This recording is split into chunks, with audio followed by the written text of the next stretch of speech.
சோழன் நிலாவை ஒரு வழியா சமாதானப்படுத்தி வீட்டுக்கு கூட்டிட்டு வந்த நிலாவோ ரொம்ப வருத்தமா இருக்கிறத பார்த்ததும் அங்க இருந்த சேரன் நிலாவை பார்த்து, என்னப்பா நிலா, சீக்கிரமா வந்துட்ட? ஏண்டா சோழா, என்னாச்சு? எதுக்காக நிலா சீக்கிரம் வந்துடுச்சு அப்படின்னு சொல்லிட்டு சேரன் கேட்க, சோழன் நிலா கிட்ட ராகவன் நடந்துகிட்ட எல்லா விஷயத்தையும் ஒண்ணு விடாம சேரன் கிட்ட சொல்ல, விடுப்பா நிலா, இதுக்காகலாம் எதுக்கு நீ கவலைப்பட்டுக்கிட்டு இருக்க? இந்த வேலை இல்லைன்னா இன்னொரு வேலை கிடைக்க போகுது, அதை விட்டுட்டு எதுக்காக இப்படி கவலைப்பட்டுக்கிட்டு இருக்க அப்படின்னு சொல்லிட்டு அங்க இருந்த சேரன் சொல்ல, உடனே நிலா இருந்துகிட்டு, வேற வேலை கிடைக்கும்னே, ஆனா எனக்கு கிடைக்காது. அப்படியே கிடைச்சாலும் புதுசா நான் வேலைக்கு போய் சேர்ற மாதிரி ஒரு ஃப்ரெஷர் வேலை தான் எனக்கு கிடைக்கும் அப்படின்னு நிலா வருத்தப்பட்டு பேச, உடனே சோழன் இருந்துக்கிட்டு, ஏங்க, நீங்க தான் ஏற்கனவே அந்த ஆஃபீஸில் வேலை செஞ்சுருக்கீங்களே, உங்களுக்கு அந்த எக்ஸ்பீரியன்ஸ் லெட்டர்னு ஒன்று கொடுப்பாங்களே, அதுக்கு வாங்கிட்டு நீங்கள் வேற வேலை தேட வேண்டியது தான் அப்படின்னு சொல்லிட்டு சோழன் சொல்ல, ஐயோ சோழன், அதுதான் அங்கே பிரச்சனையே. அந்த ராகவன் என்கிட்ட இந்த மாதிரி உனக்கு எக்ஸ்பீரியன்ஸ் லெட்டர் கொடுக்கவே மாட்டேன்னு சொல்லி என்னை அசிங்கப்படுத்தி அனுப்பிட்டான். அந்த கோவத்தில் தான் நான் ஐடி கார்டை கூட தூக்கி போட்டுட்டு உன் வேலையை வேணாம் நீயும் வேணான்னு சொல்லிட்டு நான் வந்துட்டேன். அவனுக்கு எங்கே கை வச்சா எங்கே வேலை கிடைக்காதுன்னு நல்லா தெரிஞ்சிருக்கும். அதனால தான் அந்த எக்ஸ்பீரியன்ஸ் லெட்டரை கொடுக்க மாட்டேன்னு சொல்லிட்டான். எனக்கு இப்போ எப்படி வேலை தேடுறது? அப்படியே வேலை கிடைச்சாலும் புதுசாக ஒரு வேலையில் போய் ஒரு ஃப்ரெஷராக எப்படி ஜாயின் பண்ணுறதுன்னு நினைக்கும் போது தான் கொஞ்சம் கஷ்டமாக இருக்குது அப்படின்னு சொல்லிட்டு நிலா வருத்தப்பட்டு பேச, என்ன நிலா சொல்றீங்க? இதை எதுக்காக என்கிட்ட சொல்லவே இல்லை? முதல்ல கிளம்புங்க, இப்போ இந்த நிமிஷமே போய் அவங்கிட்ட நாம அந்த எக்ஸ்பீரியன்ஸ் லெட்டரை கேட்போம் அப்படின்னு சொல்லிட்டு சோழன் சொல்ல, உடனே நிலாவோ, ஐயோ சோழன், அதெல்லாம் ஒன்றும் வேண்டாம், இந்த பிரச்சனையை இப்படியே விட்டுடுங்க. மறுபடியும் போய் அவங்கிட்ட பிரச்சனை பண்ணா அவன் வேற ஏதாவது பண்ண போறான். ஏன், அப்படி என்ன பண்ணிடுவான் அந்த ராஸ்கல் அப்படின்னு நடேசன் உள்ள பேசிக்கிட்டு இருந்த எல்லாத்தையும் கேட்டுட்டு நேரா உள்ள வராரு. உள்ள வந்த நடேசன் அங்க நிலாவை பார்த்து கேட்க, ஏமா, எதுக்காக அவன் கொடுக்க மாட்டான்? யாரு ஆபீஸ்ல வேலை செஞ்சுட்டு நின்னாலும் அவங்களுக்கு எக்ஸ்பீரியன்ஸ் லெட்டர் கொடுத்து தானே ஆகணும். அவன் என்ன கொடுக்க மாட்டேன்னு சொல்றது? இதெல்லாம் சரிப்பட்டு வராது, நீ வா, நானும் வரேன் அப்படின்னு சொல்லிட்டு நடேசன் சொல்ல, உடனே சோழன் இருந்துகிட்டு, அதெல்லாம் ஒன்றும் வேண்டாம், நானே நிலாவை கூட்டிட்டு போய் அந்த ராகவனை மிரட்டி வாங்கிட்டு வரேன். டேய், நீ எல்லாம் போய் கேட்டா கண்டிப்பா உனக்கும் அவனுக்கும் பிரச்சனை தான் வரும். கேட்க வேண்டிய விதத்துல நான் கேட்குறேன். நிலா, நீ வாமா, டேய் போய் காரை எடுடா அப்படின்னு சொல்லிட்டு இங்க நடேசன் சட்டையை மாட்டிக்கிட்டு அங்க சோழன் நிலாவை அழைச்சிக்கிட்டு நேரா ராகவனோட ஆபீஸுக்கு போறாங்க. நிலா, நடேசன், சோழன்னு 3 பேருமே அங்க ராகவனோட ஆபீஸ்க்குள்ள வர்றதை பார்த்ததும் இங்க ராகவன் நேரா நிலா கிட்ட வந்து, என்ன நிலா, தெரியாம பேசிட்டு போயிட்டேன், எனக்கு மறுபடியும் வேலை கொடுங்கன்னு சொல்லி என்கிட்ட கெஞ்சி கேட்டு வேலையை வாங்கலான்னு வந்திருக்கியா? நெவர், உனக்கெல்லாம் நான் வேலை கொடுக்கவே மாட்டேன். இந்த வேலை வேண்டான்னு தூக்கி போட்டுட்டு போயிட்டல, போய்கிட்டே இரு, உனக்கு எங்க வேலை கிடைக்குதுன்னு நானும் பார்த்துடுறேன் அப்படின்னு சொல்லிட்டு இங்க ராகவ் அங்க இருந்த நிலாவை பார்த்து பேச, உடனே இங்க சோழன் இருந்துக்கிட்டு, உனக்கு அவ்வளவுதான் மரியாதை, நிலா கிட்ட மரியாதையா பேசு. ஆமா, நிலாக்கு எங்க வேலை செய்யணும் செய்யக்கூடாதுன்னு அது அவளுக்கு தெரியும். நீ எதுக்காக எக்ஸ்பீரியன்ஸ் லெட்டர் கொடுக்காம விட்ட? ஒழுங்கு மரியாதையா அந்த லெட்டரை கொடு, அப்பதான் நிலாவால வேற ஒரு ஆபீஸ்ல போய் ஒர்க் பண்ண முடியும் அப்படின்னு சொல்லிட்டு சோழன் சொல்ல, உடனே ராகவன் இருந்துகிட்டு, என்ன நிலா, இங்க பேசின எல்லாத்தையும் ஒண்ணு விடாம போய் ஆஃப்டர் ஆல் 3வது ஆளு அவங்கிட்ட நீ போய் சொல்லியிருக்க? ராகவ், வார்த்தைய பார்த்து பேசுங்க, சோழன் ஒன்றும் 3வது ஆளு கிடையாது அப்படின்னு சொல்லிட்டு நிலா சொல்ல, அட என்ன இது, சோழனை இப்படி கேவலமா பேசும்போது உனக்கு அப்படியே கோபம் பொத்துக்கிட்டு வருது போல. முதல்ல 3 பேரும் இந்த ஆபீஸை விட்டு வெளியே போங்க அப்படின்னு சொல்லிட்டு ராகவன் ரொம்ப கோபத்தோட பேச, அங்க இருந்த நடேசனுக்கோ கோபம் வந்து, இங்க பாருடா, நானும் இங்க வந்து நிக்கிறேன், ஆனா என்ன கண்டுக்காம நிலா கிட்டேயே பேச்சு கொடுத்துக்கிட்டு இருக்க.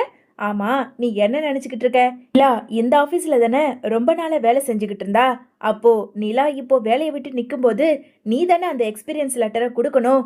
ஒழுங்கு மரியாதையா கொடு, இல்லைன்னா நடக்கிறத வேற அப்படின்னு சொல்லிட்டு இங்க நடேசன் ராகவை பார்த்து ரொம்ப கோபத்தோட பேச, இங்க பாரு நிலா, நீ யாரை கூட்டிட்டு வந்து மிரட்டினாலும் பரவாயில்ல, உனக்கு நான் எக்ஸ்பீரியன்ஸ் லெட்டரை கொடுக்க மாட்டேன் அப்படின்னு சொல்லிட்டு ராகவ் சொல்ல, உடனே இங்க நடேசனும், ஏண்டா சோழா, என்னடா இன்னும் பார்த்துக்கிட்டு இருக்க, இந்த வெத்து வெட்ட ஓங்கி ஒரு அரை கொடுடா அப்படின்னு சொல்லிட்டு நடேசன் சொல்ல, சோழனும் கோபம் வந்து அங்க ராகவ ஓங்கி ஒரு அரை கொடுக்குறாங்க. நானும் போன போதுன்னு பார்த்துக்கிட்டு இருக்கேன், ஏண்டா உனக்கெல்லாம் வெக்கமாவே இல்லையா? எல்லாம் பாட்டுக்குன்னு வேலை செஞ்சுக்கிட்டு இருந்தது. ஒழுங்கா வேலை செஞ்சுக்கிட்டு இருக்க பொண்ணுகிட்ட ஒழுங்கா வேலை வாங்குறத விட்டுட்டு அவளுக்கு ஏற்கனவே கல்யாணம் ஆயிடுச்சுன்னு தெரிஞ்சும் லவ் டார்ச்சர் கொடுத்துருக்க. அது மட்டும் இல்ல, அவ உன்னை காதலிக்கலன்னு தெரிஞ்சதுக்கு அப்புறம் அவகிட்ட வேலை கொடுத்து அதிகமா வேலை கொடுத்து செய்ய சொல்லியிருக்க. இப்படி எல்லாம் பண்ணும்போது அவ எங்க செய்யாம போகுவா? அவகிட்ட ஏதாவது வம்பு இழுக்கலான்னு நடத்தியிருக்க. கொடுத்த டார்ச்சர்ல தான்டா அவளே வேலையை விட்டு நின்னுடா. இங்க பாரு, இங்க பிரச்சனை வேண்டாம். ஒழுங்கா நாங்க கேட்ட அந்த எக்ஸ்பீரியன்ஸ் லெட்டரை கொடுத்துரு. இல்லைன்னா நடக்கிறதே வேற. இப்போதான் ஒரு அறை கொடுத்தேன், இல்லைனா இப்போ இன்னொரு அறை கொடுக்க வேண்டியது வரும் அப்படின்னு சொல்லிட்டு அங்க இருந்த சோழன் சொல்ல, உடனே இங்க முறைச்சுக்கிட்டே ராகவன், கண்டிப்பா இது ஒரு பெரிய பிரச்சனையாயிடும் அப்படின்னு சொல்லிட்டு தன்னோட டேபிள்ல இருந்து நிலாவோட எக்ஸ்பீரியன்ஸ் லெட்டரை எடுத்து நிலா கிட்ட ரொம்ப கோவத்தோட கொடுக்கறாரு. உடனே நடேசன் இருந்துகிட்டு, இத முன்னாடியே கொடுத்திருந்தா இன்னொரு சோழன் கையால உனக்கு அடி கிடைச்சிருக்காதுல்ல, எல்லாம் அடி வாங்கினாதான் தானா கிடைக்க போல இருக்கு. இங்க பார் மாநிலா, இனிமே இவன் முகத்துல கூட நீ முழிக்கவே தேவையில்ல. வா, பொல்லாத ஆபீஸ் வச்சிருக்கான், பெரிய ஆபீஸ். இந்த கம்பெனிலனா வேற கம்பெனில வேலையே கிடைக்காதா என்ன? இவன் முகத்திலே காரி துப்பிட்டு வா அப்படின்னு சொல்லிட்டு இங்க நடேசன் நிலாவை அழைச்சுக்கிட்டு வெளியே போறாரு. மறுநாள் இங்க நிலா அவசர அவசரமா ஒரு இன்டர்வியூ இருக்கு, கண்டிப்பா அந்த இன்டர்வியூல அட்டன் பண்ணனா எனக்கு இதை விட பெட்டரான ஒரு வேலை கிடைக்கும் அப்படின்னு சொல்லிட்டு நிலா இங்க சோழனை அழைச்சுக்கிட்டு அந்த ஆபீஸுக்கு இன்டர்வியூ போக, இன்னொரு பக்கம் நிலாவை ஆபீஸ்ல விட்டுட்டு இங்க சோழன் தன்னோட கஸ்டமரை அழைச்சுக்கிட்டு அங்க வண்டி ஓட்ட ஆரம்பிக்கிறாரு. வண்டியில வந்த கஸ்டமரோ இங்க சோழனை பார்த்து, என்ன சோழன், உங்க ஒய்ஃபுக்கு நீங்க சர்டிபிகேட் கேட்டிருந்தீங்களே, நான் எல்லா சர்டிஃபிகேட்டும் எடுத்து கொடுத்தேன். ஆமாம், அவங்களுக்கு வேலை கிடைச்சிருச்சுல அப்படின்னு சொல்லிட்டு இங்கே ரொம்ப நாளுக்கு முன்னாடி நிலாவோட சர்டிஃபிகேட்டை வாங்கி கொடுத்த அந்த கஸ்டமர் வர்றதை பார்த்ததும் இங்கே சோழனும், எல்லாம் வேலை கிடைச்சு அவள் போய்கிட்டு தான் இருந்தா. என்னது இருந்தாளா? ஏன் அவங்க இப்போ வேலைக்கு போகலையா அப்படின்னு சொல்லிட்டு அந்த கஸ்டமர் கேட்க, அட என்ன மேடம் சொல்கிறது, அவள் போன ஆஃபீஸில் ரொம்ப டார்ச்சர் கொடுக்குறாங்கன்னு சொல்லிட்டு, அதாவது வேலை ரொம்ப ப்ரெஷராக இருக்குன்னு வேலையை விட்டு நின்றுட்டா. இப்போது வேலை தேடிக்கிட்டு இருக்கா மேடம். மேடம், எனக்கு நீங்கள் ஏற்கனவே சர்டிஃபிகேட் வாங்கி கொடுத்து உதவி பண்ணீங்க. இப்போது நிலாவுக்கு ஏதாவது வேலை இருந்தால் சொல்லுங்கள் மேடம். நீங்கள் மட்டும் வேலை வாங்கி கொடுத்தீங்கன்னா வாழ்க்கையில் உங்களை மறக்கவே மாட்டேன் அப்படின்னு சொல்லிட்டு சோழன் சொல்ல, என்ன சோழன், இதுக்கெல்லாம் பெரிய பெரிய வார்த்தையை சொல்லிக்கிட்டு இருக்கீங்க? வேலை தானே, கண்டிப்பா. ஆமா, அவங்க என்ன படிச்சிருக்காங்க அப்படின்னு அந்த கஸ்டமர் கேட்க, இங்க சோழனுமே அதுக்கான பதில் சொன்னதை கேட்டதும், அவ்வளவுதானே, நீங்க கவலைப்படாதீங்க. ஏற்கனவே அந்த கன்ஸ்ட்ரக்ஷன் பிஸ்னஸை பற்றி ஒருத்தர் எனக்கு நல்லாவே தெரியும். அவர்கிட்ட வேக்கன்சி இருக்கான்னு கேட்டுட்டு உங்களுக்கு நான் கால் பண்ணுறேன் அப்படின்னு சொல்லிட்டு அந்த கஸ்டமர் சொன்னதை கேட்டதும் இங்கே சோழனுக்கு ரொம்ப சந்தோஷமாக அந்த கஸ்டமருமே இறங்கி போயிடுறாரு. இன்னொரு பக்கம் இங்கே நிலாவோ அங்கே இன்டர்வியூ அட்டன் பண்ணிட்டு அங்கே சோழனுக்கு ஃபோன் பண்ணி, சோழன் எங்கே இருக்கீங்க, நான் அட்டன் பண்ண இன்டர்வியூவில் செலக்ட் ஆகலை சோழன் அப்படின்னு சொல்லிட்டு நிலா சொல்ல, நிலா நீங்கள் எதுக்கும் கவலைப்படாதீங்க. நான் என்னோட கஸ்டமர் கிட்ட ஒருத்தவங்க கிட்ட உங்களுக்கு நான் வேலை கேட்டிருக்கேன், கண்டிப்பாக கிடைச்சிரும்னு சொல்லியிருக்காங்க. நீங்கள் எதுக்கும் கவலைப்படாதீங்க.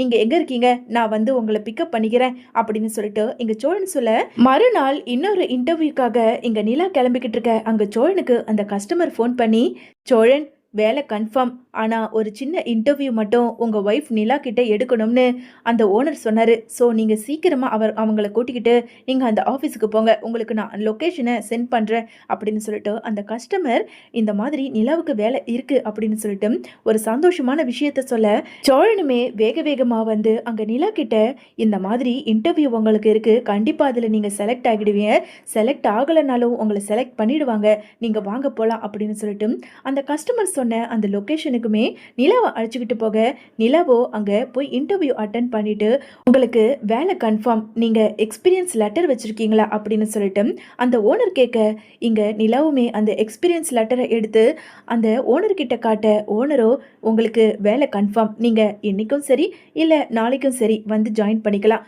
அப்படின்னு இங்கே நிலாவுக்கு வேலை கிடைச்ச விஷயத்த ஓனர் சொல்லதை கேட்டதும் இங்கே நிலாவுக்கு ரொம்ப சந்தோஷமாகி கீழே வராங்க. வந்த நிலாவோ வேக வேகமாக ஓடி வந்து இங்க சோழனை கட்டி பிடிச்சிக்கிட்டு, சோழன் எனக்கு என்ன சொல்றதுன்னு தெரியவே இல்லை, ரொம்ப தேங்க்ஸ் சோழன். என்ன நிலா சொல்றீங்க, அப்போ உங்களுக்கு வேலை கிடைச்சிருச்சா? ஐயோ சோழன், ஆமா சோழன், எனக்கு வேலை கிடைச்சிருச்சு.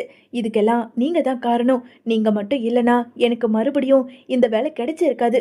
அது மட்டும் இல்ல, வேலை கிடைச்சிருந்தாலும் எனக்கு அந்த எக்ஸ்பீரியன்ஸ் லெட்டரை அந்த ராகவ் கிட்ட இருந்து வாங்கி கொடுத்தீங்கல்ல, அதுலயே இந்த ஜாப் எனக்கு கன்ஃபார்ம் ஆயிடுச்சு. எனக்கு ரொம்ப சந்தோஷமா இருக்கு அப்படின்னு சொல்லிட்டு இங்க சோழனை கட்டி பிடிச்ச நிலா சொல்ல, இங்க நிலா ரொம்ப சந்தோஷமா சோழனை கட்டி பிடிச்சிருக்கிறத சோழன் அனுபவிக்கும் போது ரொம்ப சந்தோஷப்படுறாரு. ஐயோ நிலா, உங்களுக்கு வேலை கிடைச்சத நீங்க சந்தோஷப்படுறீங்களோ இல்லையோ, எனக்கு சந்தோஷமா இருக்கு. இந்த ஜாப் எப்படி கிடைச்சதுன்னா, ஒரு நாள் உங்களுக்கு அந்த சர்டிபிகேட்லாம் வாங்கி கொடுத்தாங்கல்ல, அந்த மேடம் என்னோட கார்ல கஸ்டமரா வந்திருந்தாங்க. அவங்க கிட்ட கேட்டிருந்தேன், நல்ல வேலை உங்களுக்கு வேலை கிடைச்சிருச்சு அப்படின்னு சொல்லிட்டு இங்க விஷயத்த சோழன் சொல்ல, இங்க நிலாவுக்கு சந்தோஷமாகி, இனிமே உங்களை வாழ்க்கையில மறக்கவே மாட்டேன். முதல்ல காரை எடுங்க சோழன், ஸ்வீட் வாங்கிட்டு நேரா வீட்டுக்கு போனோம். அங்கிள் அண்ணன் எல்லார்கிட்டயுமே நம்ம ஸ்வீட் கொடுத்து இந்த சந்தோஷத்தை என்ஜாய் பண்ணணும் அப்படின்னு சொல்லிட்டு நிலா ரொம்ப சந்தோஷமா இருக்க, அதை பார்த்து சோழனும் இங்க ரொம்ப சந்தோஷப்பட்டுக்கிட்டு இருக்காரு.